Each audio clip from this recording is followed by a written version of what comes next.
Hello and welcome to the 2008 Golden Apple Award. I'm excited to honor Professor Roy tonight.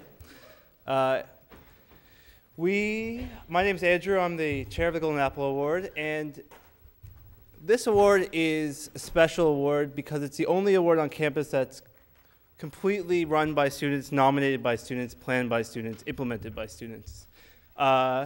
And tonight there will be pretty much all students up here with Professor Roy. And it's a special opportunity for us to recognize her. First off, I want to invite Tuck Coop, the executive director of the California Alumni Association, one of our sponsors, generous supporters, to present Professor Roy with her cash award for the year. So please introduce. Everybody loves cash. So I'm a Cal guy. Got a daughter who's a fifth-generation Cal grad.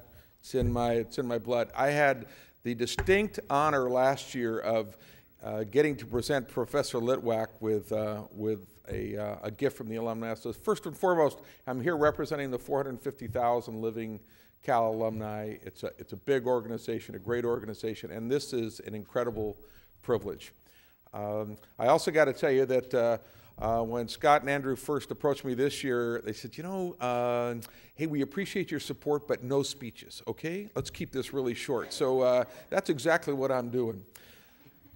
First, the Alumni Association loves to be a part of ASUC and connected with students, and so this is an opportunity that I couldn't pass up, number one. Success is often defined as getting to do something, getting paid for something, to do something that you really, really love.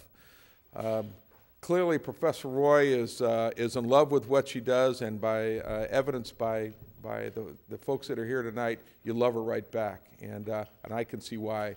Being a Cal student formerly, I can appreciate being inspired by someone who lives and breathes the subject. And Professor Roy, if you would come on up here for a second. Check for, yeah.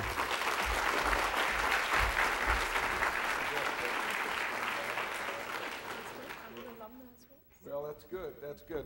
We're awfully proud, not only of you guys, but the incredible talent on this campus is awe-inspiring, and thank you for being here tonight, and thank you for letting the Alumni Association be a part of this wonderful event.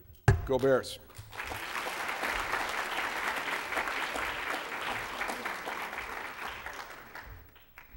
So I'm going to turn it over to Pedro in a moment. One of the things that we do here with the Golden Apple is we allow one of the students who nominated the professor to introduce her. But I would be remiss if I didn't speak for a moment about the nominations of Professor Roy. I've been involved with the award for 3 years, and in all those years, I've never seen the quality of the nominations that Professor Roy got this year. Each nomination spoke of how she touched them and changed their lives. And actually, it got me thinking that 2 years ago, I took Professor Roy's global poverty class. And I hadn't thought about it before I read these nominations, but you had changed my life too and got me interested in development as well. And you have just a profound impact on all the students you teach. So I just wanted to add that. But I want to invite Pedro up to introduce Professor Roy and present her with the award.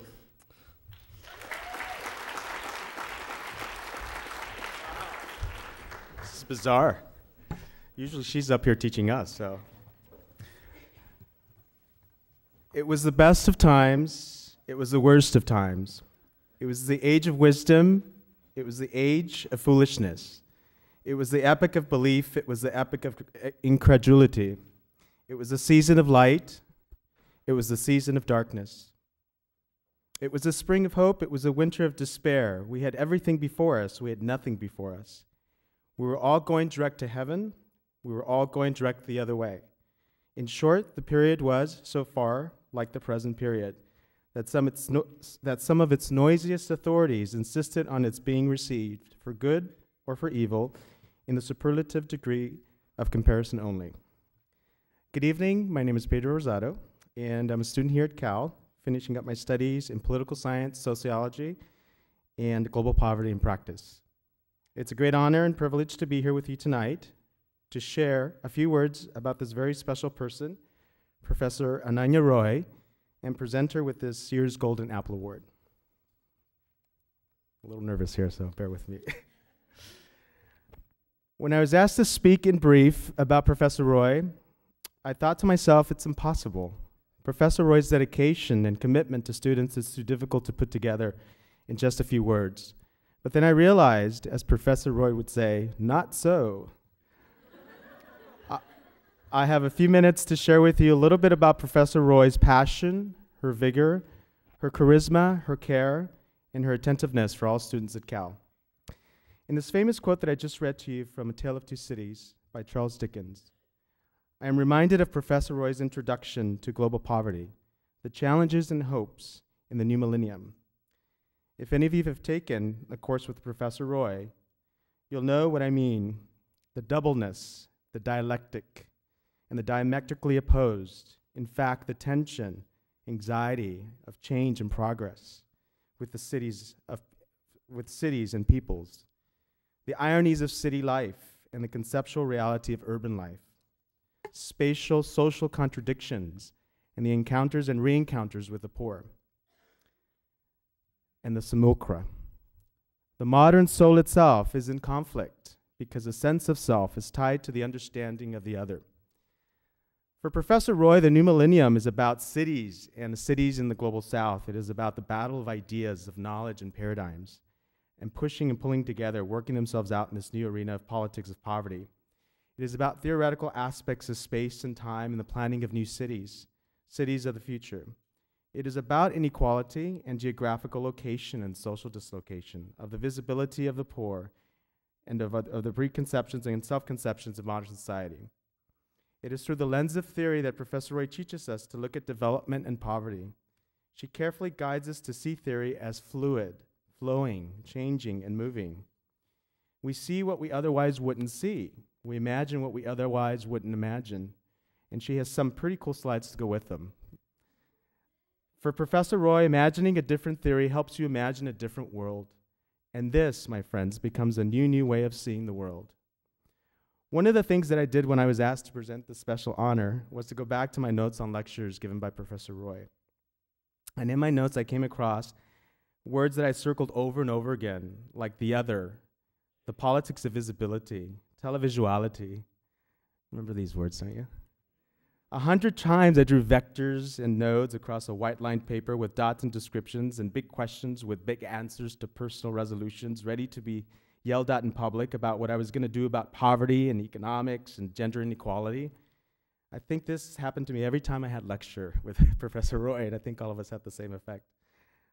We would look around and say, what just happened? And I remember some of you with me. Oh, but we were just all inspired.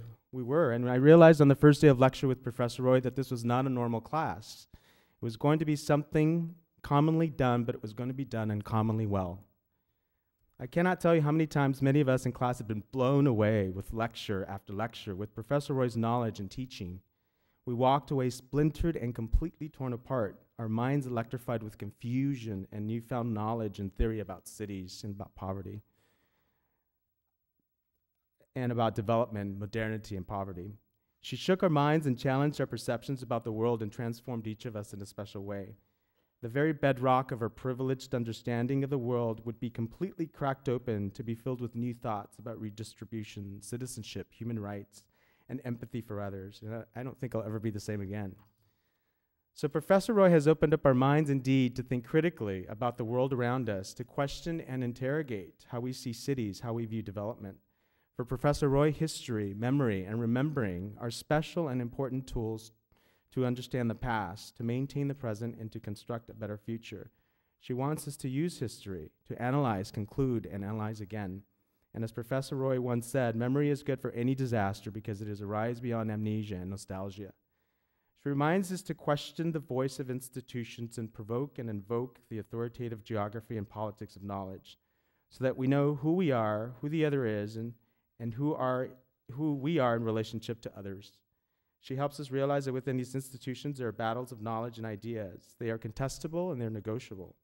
And with theoretical insight that Professor Roy imparts, we understand that this vigorous debate continues and continues with great optimism. As I can remember, Professor Roy never lets us forget that in the world of change, There's always great optimism. So she also educates us about another part of the world, a world that is sometimes forgotten in knowledge, theory, and practice. We're reminded of cities in the global south. We're reminded of people that are constantly moving, migrating, and trying to find space. Professor Roy countermaps, and she takes away the old notions of Orientalism. She challenges us to recognize the cities of the global south for their past history and to view these cities for what they are today, faced with challenges, poverty, oppression, and inequality, but filled with life and beautiful people, people like you and I. These global cities on the map are living manifestations of what is to come, and there is hope with special care, understanding, and commitment. In light of this, Professor Roy calls us to put knowledge into practice and to help shape a better future, and this is what she's done for me. It is about being accountable and taking responsibility. Professor Roy tells us that the synthesis of knowledge and action is praxis, and this must be something that we must commit to as privileged students of Cal Berkeley. Of course, she makes a special point that there are many sides to the story. We all have sides. But she asks students to pay attention to some of the narratives of the slums, some of the efforts to alleviate global poverty, and the debate behind the ethics of global citizenship. None of these come without challenges. As the title of the course will allude to, imagining the end of poverty creates a challenge, concomitantly raises hope and understanding. It is about the space of hope that allows us to push forward. My personal experience goes back almost a couple of years when it was announced in the Daily Cal that a department named the Bloom Center for Developing Economies had been formed and a minor in global poverty had been established. I remember saying, wow, that's it, that's what I want to do. And I think a lot of us did at the same time. And by the way, this is not a pitch for global poverty, but if you haven't found a minor, this is the place to go.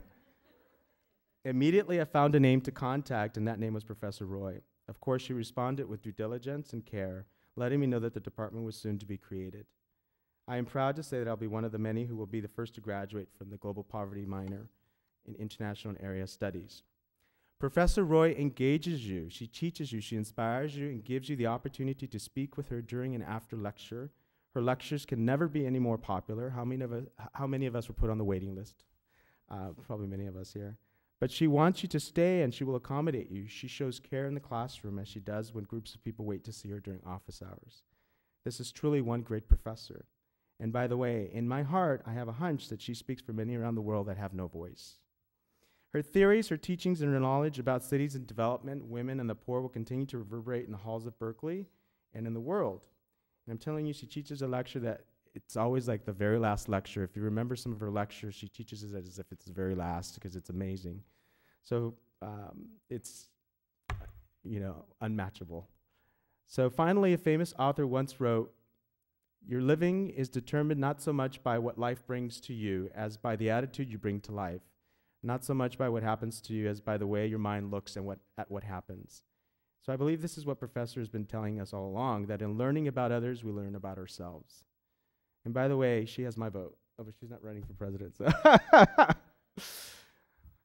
So take your notebooks out because she's probably going to give another amazing lecture today. And on behalf of the student body at Cal, I'd like to say thanks to Professor Roy for her shining charisma and her unrelenting dedication and commitment to Cal students. So I'd like for you to join me in presenting her with the special Golden Apple Award to Professor Roy.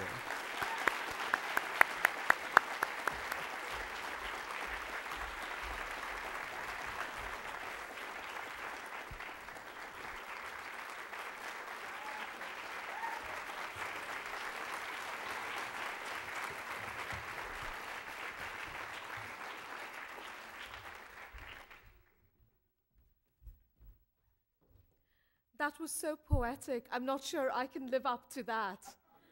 So this is going to be quite a challenge. But not surprisingly, Pedro sounded some of the themes that I will talk about, and I think this is evidence that my students do know me well. I am delighted and honored to be here this evening, and thank you for being here at the end of what I'm sure is a very long day in the busiest time of the semester. This award means a great deal to me since it comes from those on this campus that I deeply cherish, my students. I believe that teaching is a great privilege, And it is a particularly great privilege at what I believe is a great public university, one that has a mandate not only to do world-class research, but to translate that research into teaching. This award reminds us that we are a great university because we are also a great teaching university. So today I've been asked to deliver my ideal last lecture. And I've been harassing Andrew that this is a gloomy format. After some thought, I've titled this ideal last lecture 2040. 2040 may be the year in which I give my last lecture at Berkeley. Let's not do the math on how old I will be then. 2040 is also a marker of how great universities are concerned with the future, and how Cal, as a great 21st century university, is concerned with 21st century issues, from poverty to the environment. The unique thing about Cal is that we do this somewhat differently than other places. We engage our undergraduates not simply as apprentices and assistants in the 21st century university, but rather as participants, as partners, in fact, as our teachers. You teach me and you teach all of us. We learn from your passion. But I'm going to take some liberties today with the theme of 2040. I wanted to use this occasion not to talk about what I normally talk about in my classes, not those empirical cases, not those visual images, but rather to talk about material that constitutes the foundations of my interests. In talking about these foundations, I'm not going to leave you with one final argument or with a set of ready-made blueprints, but rather I want to use this occasion to pose a set of questions of you and of myself, questions that I struggle with on a quite regular basis. So in some ways, this is an occasion to think philosophically about our historical moment. So I should warn you, this is a serious lecture, unrelentingly so. I sat down to write a funny and entertaining lecture, but those of you who have been in classes with me, you know I don't do funny. I'm terrible at it, not going to try it. I wouldn't try it on my last lecture. And I figured that all of you, since you nominated me for this award, that you are used to my being serious, and that I also wanted to give, as my ideal last lecture, something that takes you seriously. The theme 2040, of course, is instantly futuristic. What will the world be like in 2040? What do you think? More spacious? Green? More crowded? Anything else? 2040? Out of oil. Is that a good thing or a bad thing? Who knows, huh? Anything else? Covered in water. Will the human species still be here? Anything else? Noisy. Your responses indicate the ways in which, as we think about the future, we think either about a utopian future or a dystopian future. The future is a paradise where we can possibly solve our problems, or the future as a hellish place where many of our problems will be exaggerated and intensified. So the future as progress or the future as apocalypse. These are some of the issues that I wanted to talk about today because they speak in profound ways to the human condition. As you know, I teach about cities. The dystopian imagination is rampant in how theorists, filmmakers, writers imagine the city. As a planet of slums, as dead cities, as cities of violence. As you know, I also teach about international development and specifically about global poverty. And ironically, the imagination that is at work there is utopian. The end of poverty. A world where poverty will exist only in museums, where the poor are the fortune at the bottom of the pyramid, on and on. These dystopian and utopian imaginations are not simply clever tropes or fictional devices. They speak to fundamental frameworks of how we conceptualize social justice, the social contract, political systems, human subjectivity, and so forth. So instead of talking today about cities or globalization or development, I want to talk about some of these fundamental frameworks of utopia and dystopia. I do so because in doing so, I return to my roots. When I was an undergraduate at Mills, many, many years ago, I encountered a great teacher. I was lucky enough to take a class with him in my first semester, and it changed my life. It showed me that many of the issues I was interested in at that time, urban poverty, social hierarchy, were in fact symptoms of deep-rooted structures, and that these structures in turn had to be understood both practically and philosophically. My favorite class of my undergraduate education was a seminar on utopias and dystopias, for here I could see these fundamental frameworks with clarity. And so I wanted today to return to those roots, to that great teacher who made me fall in love with social theory. And I wanted to do so because today he is so unwell that he cannot remember me or his teaching or what once was. I no longer have any way of sharing with him how much his words and teaching meant to me. I just hope that when I did have the chance, I conveyed my gratitude to him. So this lecture is dedicated to my great teacher who taught me that philosophies of social justice are not simple and cannot be simplistic. So 2040, what is utopia? While utopias have been dreamed and devised for many centuries, it is in 1516, with the publication of Thomas More's novel, titled Utopia, that the idea came to have formal expression in Anglo-American thought. More presented two meanings of utopia: that it was utopia, or topos, nowhere, no place, and that it was utopia, topia, or good place, perfect place. This paradoxical or double meaning is important, that utopia is both the ideal society and it is no place. Through history, there have been many different types of utopia. Two, I believe, have particular relevance for our historical moment: technological utopias and utopias of social organization. We live in a world of technological progress, one where our global ambitions are driven by technological invention and discovery.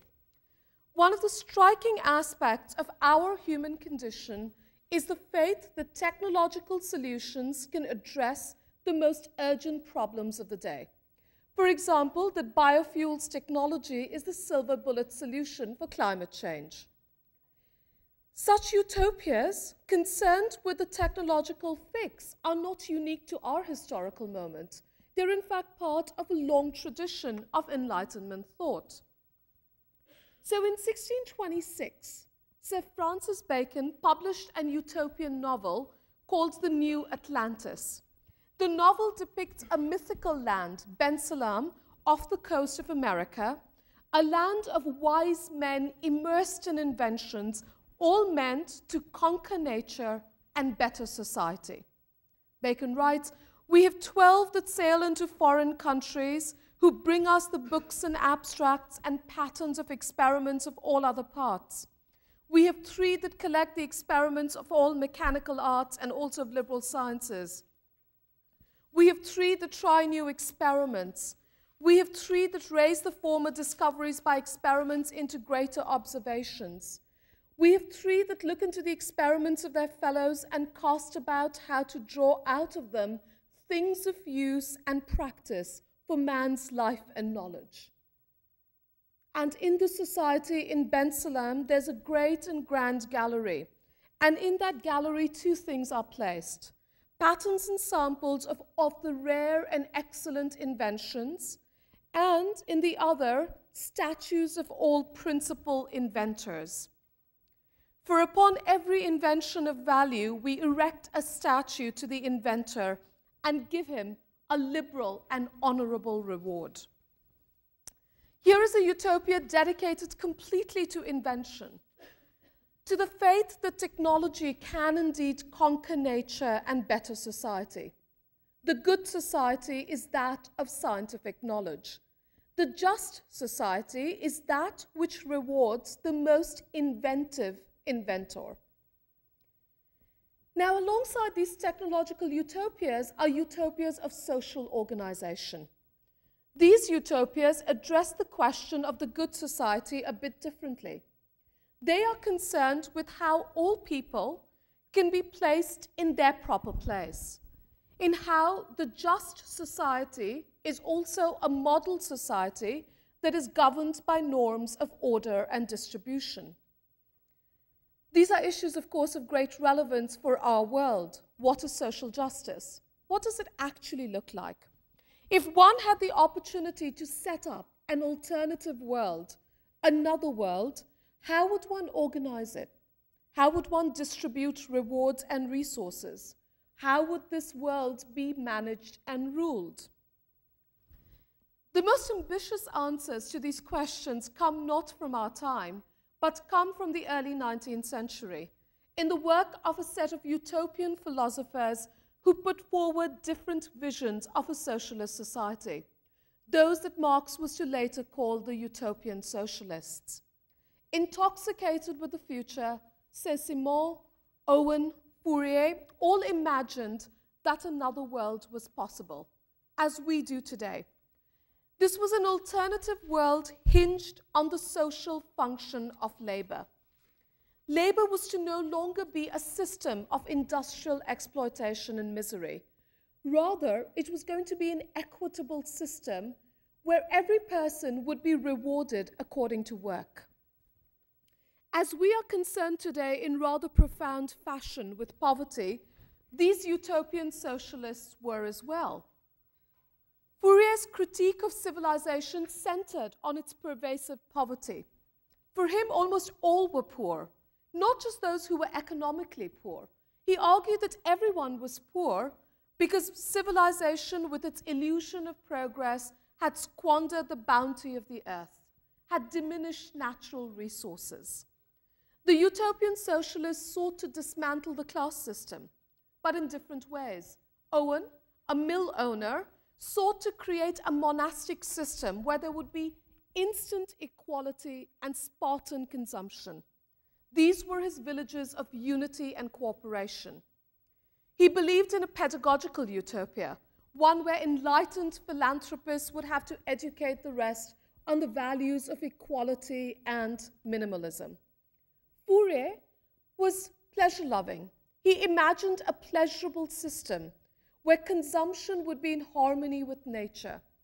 He imagined harmonious armies that would come together to create colossal public works, to reforest the mountain chains of the world, to force rivers back into their channels, to repair the ravages of nature. In Fourier's utopian socialism, labor would be equally rewarded, but creative talents and capital investments would be rewarded in differential ways. One would thus end up with an unequal but just society. In reciting these ideas, one must ask, are we in the early 21st century or in the early 19th century? Are these ideas of our times or those that come from 2 centuries ago? And of course, the question we need to ask ourselves is, would we want to live in these societies? These 19th century utopias are radical, for they give us a new theory of value. They teach us how to value labor. They give us doctrines of association. They abolish money. They seek to abolish class.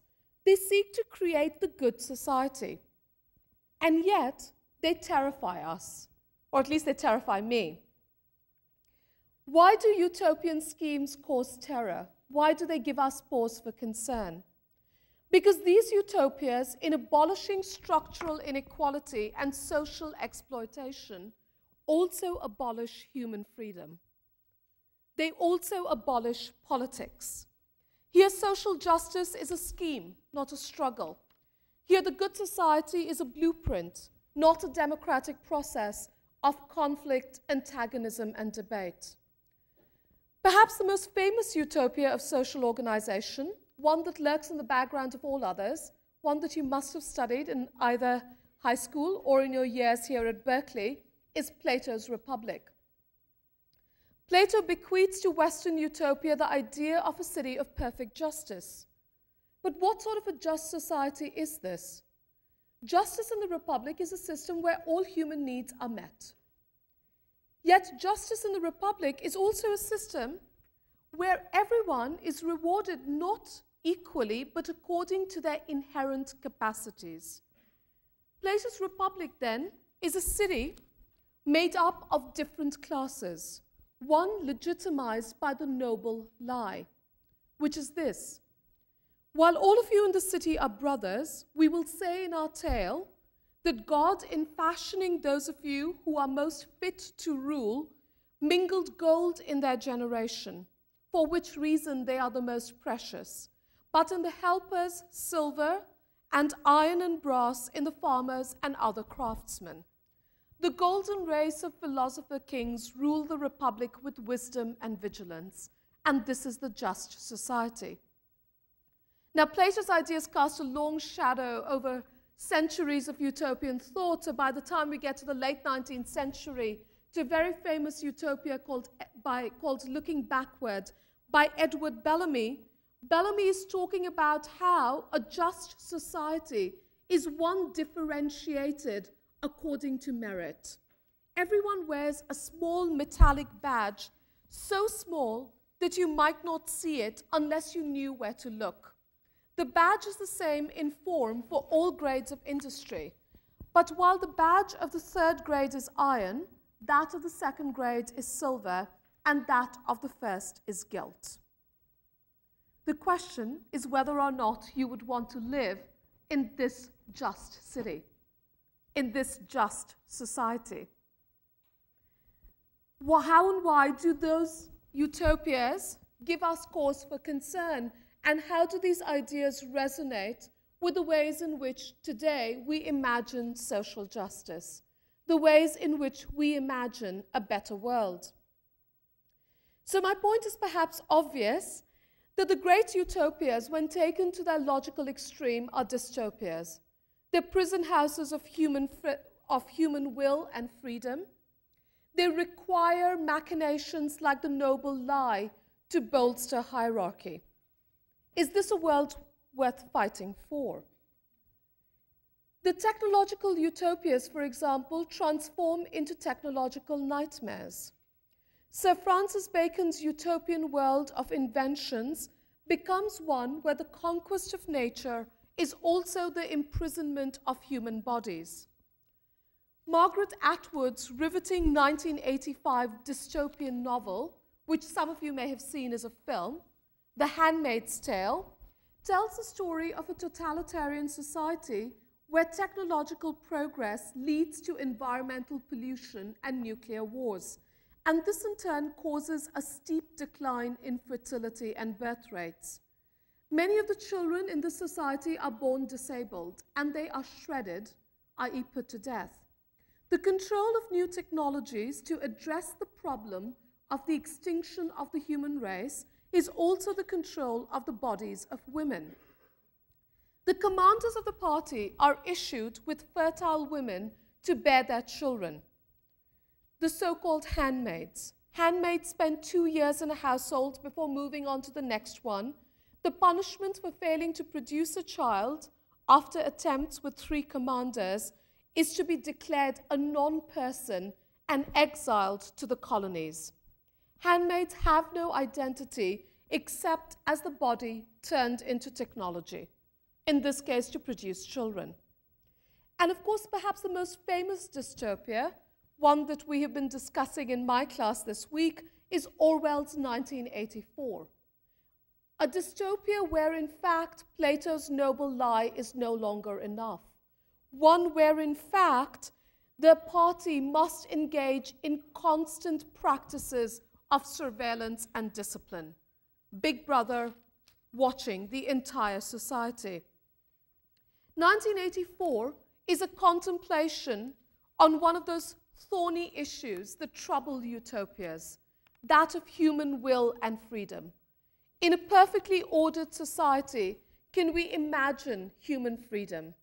Can we imagine the power to remember? Can we imagine the power to defy the propaganda, the truth? 1984 is a commentary on how the 20th century was deeply concerned with human will, deeply concerned with how the utopias of nationalism and collectivism could easily become the nightmares of totalitarianism. Now, in the American context, one of the most persistent dialectics of utopia and dystopia is focused on that space which is so much of my research and teaching interests, the city. The American ethos is one that is anti-urban, one that often imagines the city as a space of corruption and deception, as a wasteland where meaning and faith are lost, where there is only death in life, and where the human condition is hollowed out. So one of my favorite American poets is T.S. Eliot, who, writing in the early 20th century, is talking about a city that is a wasteland, a city of hollow men, a city where hollow men are those with their headpieces filled with straw. The city as a place of restless nights in one-night cheap hotels. The city as a place of masquerades. The city as a place where our souls are made up of 1,000 sordid images.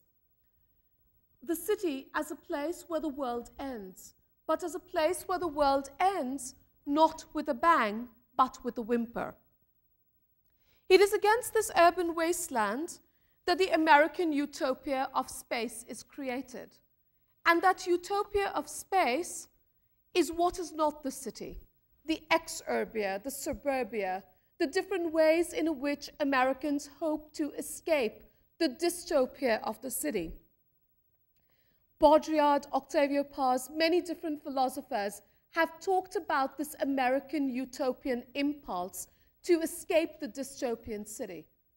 That Americans, in fact, hope to escape history by escaping the city.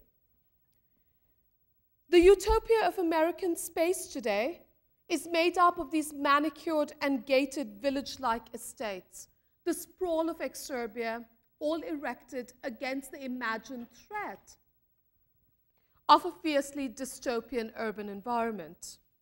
The divide in this country, for those of you who follow your political maps, is not between the red and the blue states.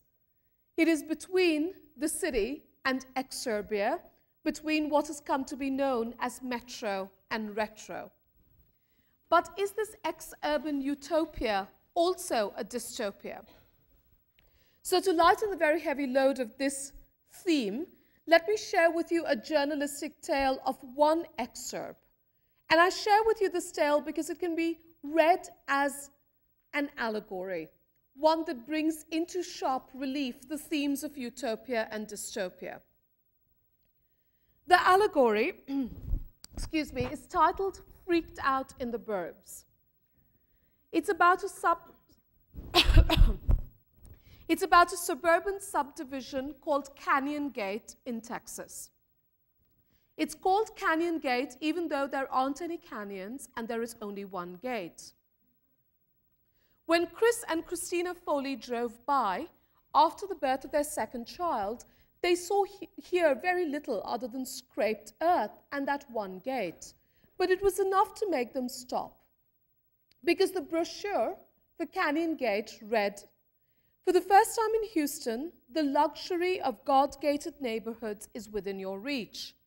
The new affordable gated community will allow nearly everyone to be exclusive. If the rich enjoy the privacy and peace of mind of life inside a fortress, why shouldn't you? Our goal is to create an environment that lets you feel secure." So Christina asked for a copy of the deed restrictions, what in urban home ownership lingo is known as covenants, codes, and restrictions, CC&Rs, to check the developer's view of how life ought to be. She saw that in Canyon Gate, no resident would be allowed to alter his or her home without approval from the Architectural Control Committee. No plant could be planted in a front yard without being listed on the master plant list. And Christina realized that they would never have to worry about a neighbor who may paint his house a weird color or litter his premises with what was presented in the CCNRs in capital letters, unsightly objects, or drill for oil or raise livestock. The gate would guard against invaders, the deed restrictions would protect against neighbors. Here was utopia, utopia achieved. Chris and Christina bought a cheap lot at the back of the complex, about $100,000, and they commissioned a sturdy brick box home of 2 stories, 3 bedrooms. They were 25 miles from the city, inside a gated community on a dead-end road with a sign that read "No Way Out," and yet they thought that they were in paradise, that they had achieved utopia. Thanks. And then something happened. Christina was sitting in the driveway with other mothers in lawn chairs watching the children play. And then she announced that her husband Chris had spotted a snake in their backyard, nestled inside the bird bath in their backyard. The women fell silent as Christina explained that Chris had not known what to do. He didn't know snakes, couldn't tell if the snake was dangerous or not. "Oh no," one of the women said, "your kids go out there." This was Christina's feeling as well. To her mind, the only good snake was a dead snake. And in the division of household labor, she was home and Chris was garden. And snake killing was his job. Chris pointed out that he was no Crocodile Dundee. He did not know how to kill snakes. And this was also the most dangerous thing that had happened to the two of them. And now it was happening in their utopia. Now, this was the most dangerous thing that had happened to them because they did not particularly like to travel. They subscribed to one magazine, Better Homes and Gardens. They did not watch the national news. They absorbed local news, but they absorbed local news with great horror because, as we all know, local news is often one great parade of murders and burglaries and other crimes. And so they were convinced that today's world was a deeply dangerous world, a world from which one had to shut oneself off in these utopian communities. And now there was danger, danger at the heart of utopia. So Chris went to Lowe's home improvement warehouse and contemplated a vast shelf of poison. The clerk suggested instead a mouse, saying that Chris should lure the snake out of its hole by dangling a mouse. Chris didn't like the idea. And what he didn't like is that the idea of his backyard as a peaceful place had been disrupted. Like every backyard in Canyon Gate, his was enclosed by a high cedar fence. On the other side of that fence were acres and acres of woods and brushland, what the subdivision had not cleared away. And Chris had often promised himself that he would one day explore the woods and the brushland. He would look at that other side through a crack in the fence, but he never did. And now he realized that the snake had come from over there. It had come from the other side of the fence. Now, he had also seen beautiful birds on the other side of the fence, and so he was torn. Should he explore this area? Should he climb the fence, take a look at the woods? Or should he instead worry about protecting his backyard? There was suddenly no end to the snakes in Canyon Gate.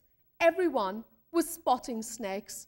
Everyone was seeing snakes in their bathtubs, under their kitchen tables. It seemed that a full-scale invasion of utopia was underway.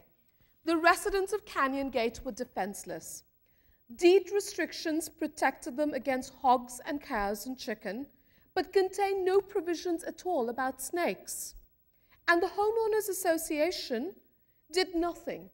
Security was less helpful. The guards had lately abandoned their uniformed paramilitary look in favor of blazers and slacks, underscoring the point that they were not guards at all. They were security concierges. It was all spelled out deep in the deed restrictions. how the developer, in promoting the security of Canyon Gate, had in fact been kidding. On page 51, in capital letters, it was written that homeowners shall not construe guards and gates as any representation of safety and security. So Chris decided that the time had come for him to be a man and take care of his backyard. He shoved a water hose inside the hole, hoping to drown the snake. Didn't work. An hour later, the snake was coiled in front of the entrance to his house, staring at him, sticking out its tongue. And so Chris picked up the shovel, chopped the snake into several bits, and then severed the head.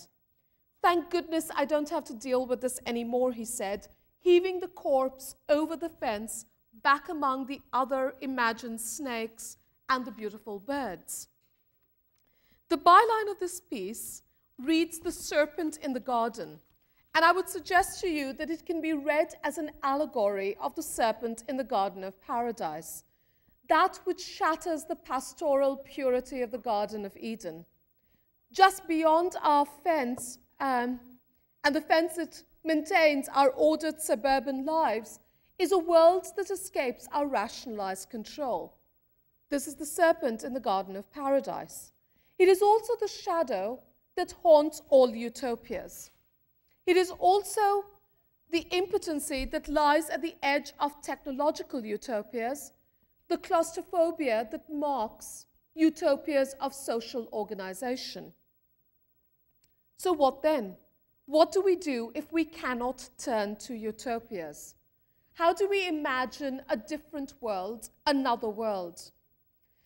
My simple point today then, told in this rather long-winded way, is that utopias can be terrifying, even though utopias are important as satires, critiques, manifestos. And I say this despite the fact that in recent years, many theorists have argued that we must lay claim to utopias. How then do we do an archaeology of the future? How then do we do the task of imagining a better world, imagining a philosophy of justice? Let me pause here and say that one of the reasons I wanted to discuss utopias and dystopias is because our millennial moment, rather your millennial moment, is saturated by images and discourses of utopia. The utopian imagination is one of conscience. It demands faith. It seeks to create a good society. All of this is noble. And yet, partly what I'm suggesting today is that we need to move from conscience to politics. How do we do that? I also wanted to raise the issue of utopias and dystopias because I belong to a field of ideas and practices, environmental design, which includes architecture and city planning, that is concerned with the future, that seeks to build the good city or to build the beautiful city. Such schemes are often presented as utopias, that devised by the expert, the planner, the architect. And this can be terrifying, for it can often involve the abolition of politics. How do we move then from conscience to politics? How do we move from expertise to politics? I have no easy answers or blueprints for you today. And it's particularly difficult when we try to avoid the polarities of libertarianism and totalitarianism.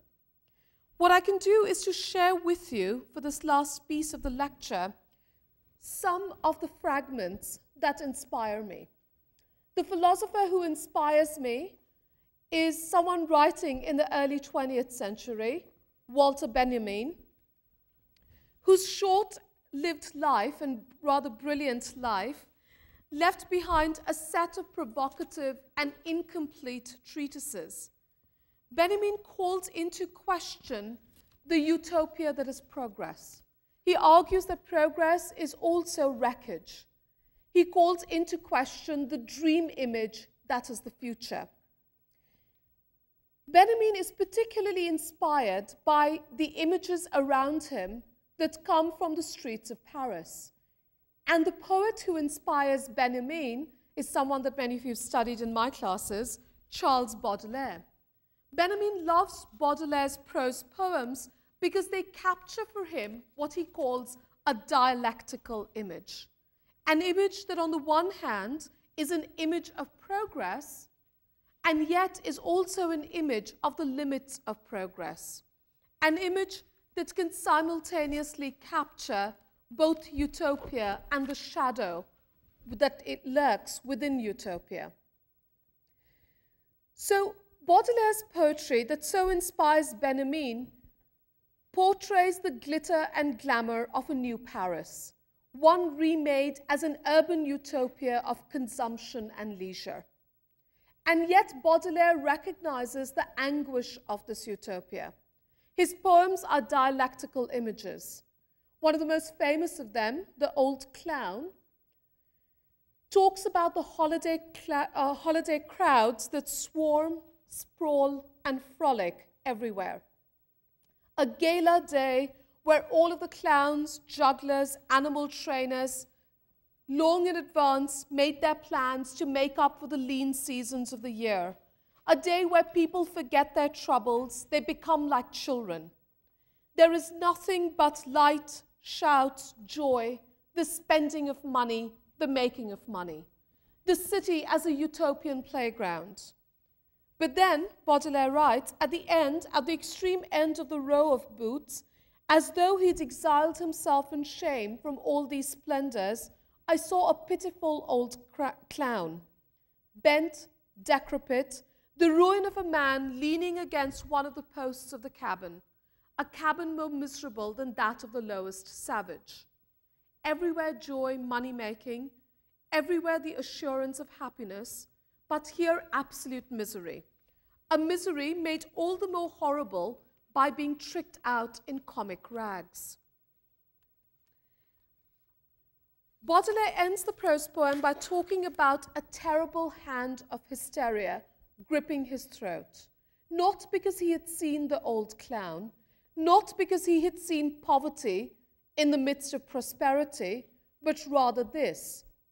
I have just seen the prototype of the old writer who has been the brilliant entertainer of the generation he has outlived, the old poet without friends, without family, without children, degraded by poverty and the ingratitude of the public.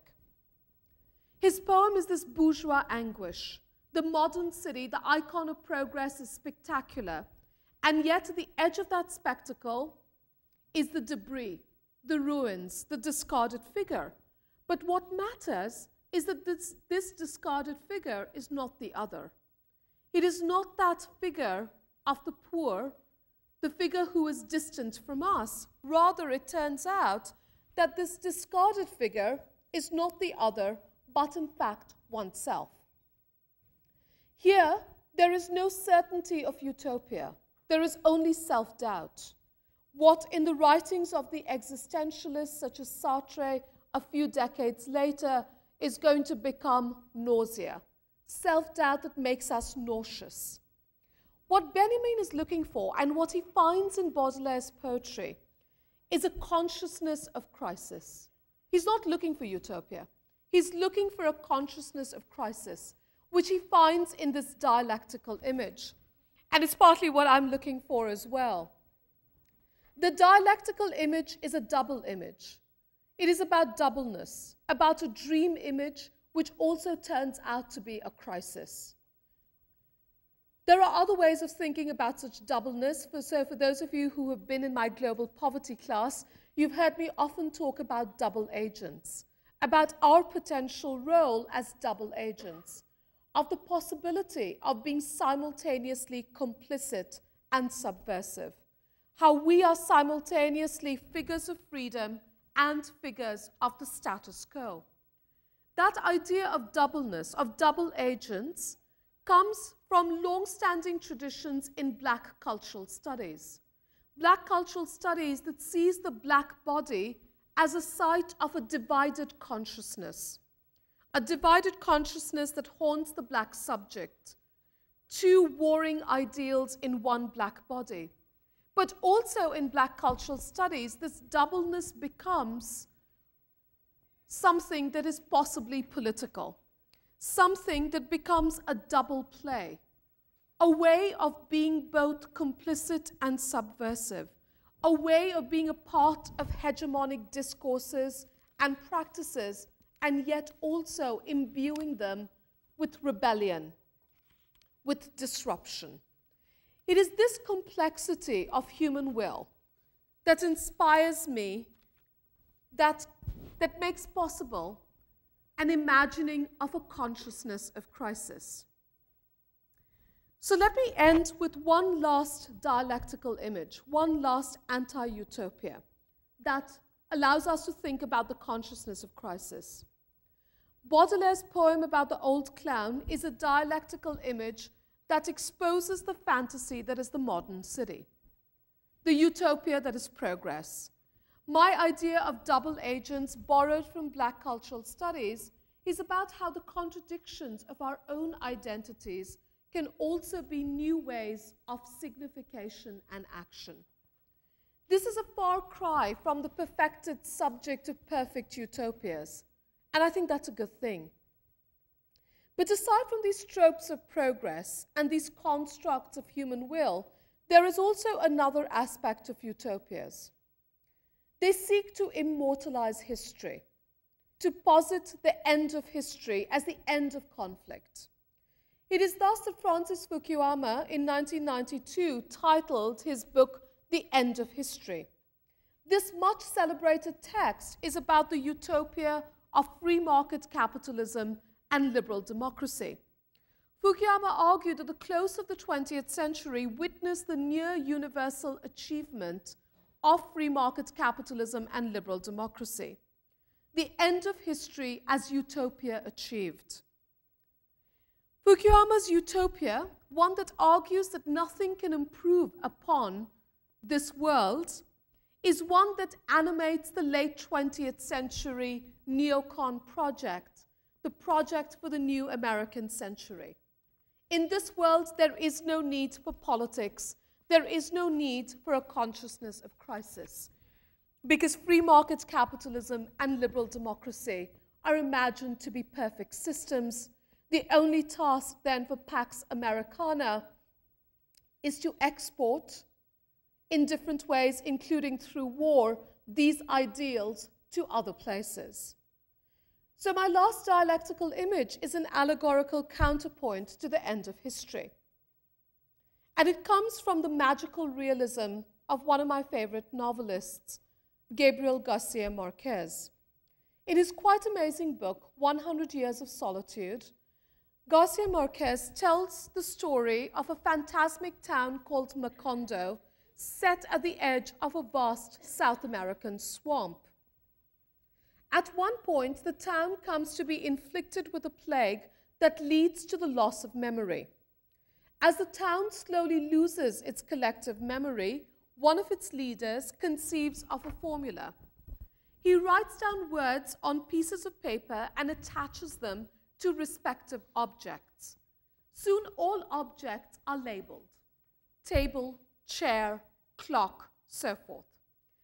But then the leader, Aureliano, realizes that these labels make no sense if people forget the use of these objects. So he is more explicit. He hangs a sign on the cow that says, "This is the cow. She must be milked every morning. The milk must be boiled and then drunk with coffee."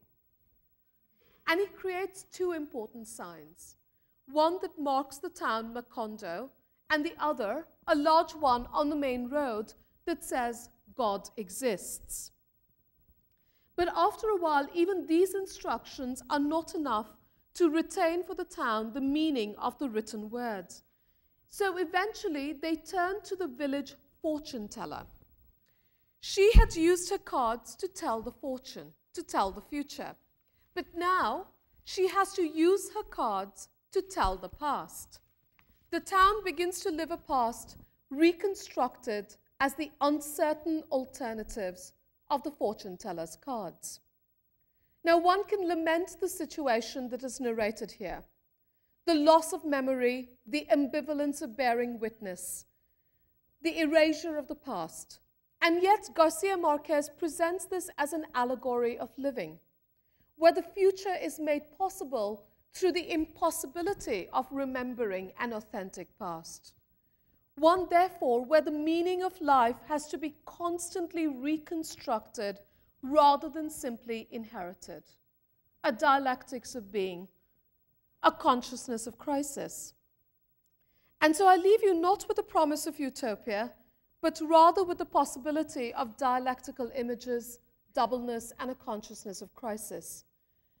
I seek to move you, particularly your generation, from schemes of conscience, of the good society, to that of politics, of the awareness of a struggle over resources and meanings. Octavio Paz, the great Mexican philosopher and poet, wrote, "We have been expelled from the center of the world and are condemned to search for it through jungles and deserts, or in the underground mazes of the labyrinth. Modern man likes to pretend that his thinking is wide awake. But this wide awake thinking has led us into the mazes of a nightmare in which the torture chambers are endlessly repeated in the mirrors of reason. When we emerge, perhaps we will realize that we have been dreaming with our eyes open, and that the dreams of reason are intolerable. And then perhaps we will begin to dream once more with our eyes closed." Thank you.